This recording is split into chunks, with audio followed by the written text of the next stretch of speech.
It's something you may have gotten in the mail or with your morning paper.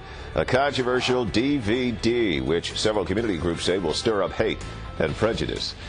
Good evening, everybody. The documentary is called Obsession: Radical Islam's War Against the West. Millions of copies have been distributed by a group which claims to be independent and concerned about national security. But as Local 12 reporter Jeff Hirsh shows us, critics say the video is unfair and anti-Muslim. You may have received this documentary at your house, and you may have wondered, why me? Some local community and religious groups are asking a bigger question. Why at all? And the impact of this video will be to spread fear and hatred within our community and to further... The documentary is distributed by an organization called the Clarion Fund, which bills itself as a nonprofit educational group. The video outlines what the group sees as radical Islam's campaign to wage a war of terror and destruction against America, Israel, and the West. Now,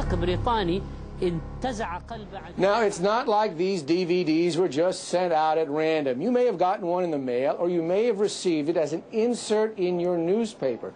These DVDs were put in newspapers in key battleground states. Millions of these DVDs sent out in papers in states like Michigan, Pennsylvania, and yes, Ohio.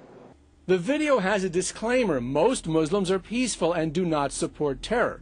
But critics, representing about 20 civic and religious groups, say by the time you watch the whole thing, you'll see it as an attack on all Muslims. There are some footage in the video which have the potential of inciting not only bigoted attitudes towards the Muslims living in America, but also even of hateful criminal actions.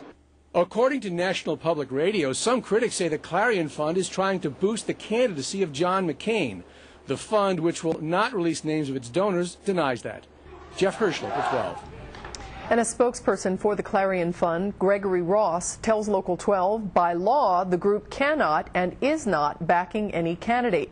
The fund also says, like many nonprofits, it does not have to release the names of donors, some of whom fear for their safety if publicized.